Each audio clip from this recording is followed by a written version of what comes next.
Good morning! Nagluto na ko ng sinabawang manok. Ulam namin ng ating mga kasama na naman. Kasi meron tayong repolyo. Ito yung tinabi ko nung nagawa ko ng malpok or cabbage roll rice. Tapos, meron nga pala akong manok.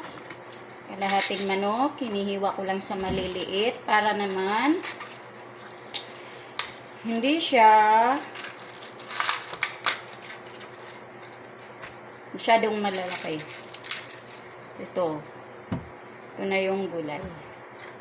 Okay lang yan. Hati-hatiin na lang. Pag mga malalaki. Ito. Yan ang aking repolyo. Siyempre, hugasan ko yan. At ito yung manok. Kalahating manok lang to, pero marami na kasi nihiwa ko. Yung mga ricados, yan. Bawang, sibuyas, sili green, sili pula, tsaka atchal.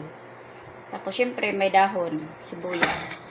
Simula na akong magluto habang ako ay nagsalang ng aking luluto.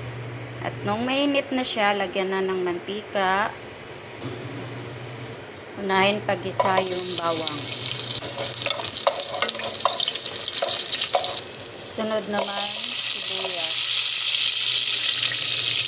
Sunod naman natin igisa ang manok. Lagyan ng asin pagkatapos gisahin yung manok. Sunod ay paminta.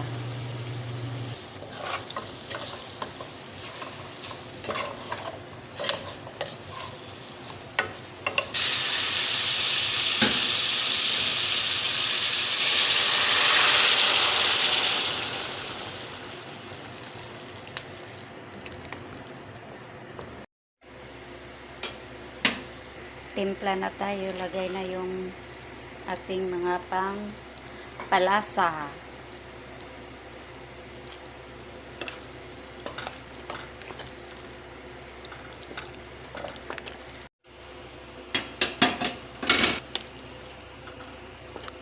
Lagay ng gulay.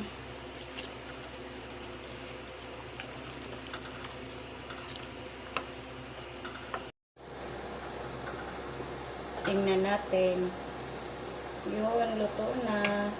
I-off ko na.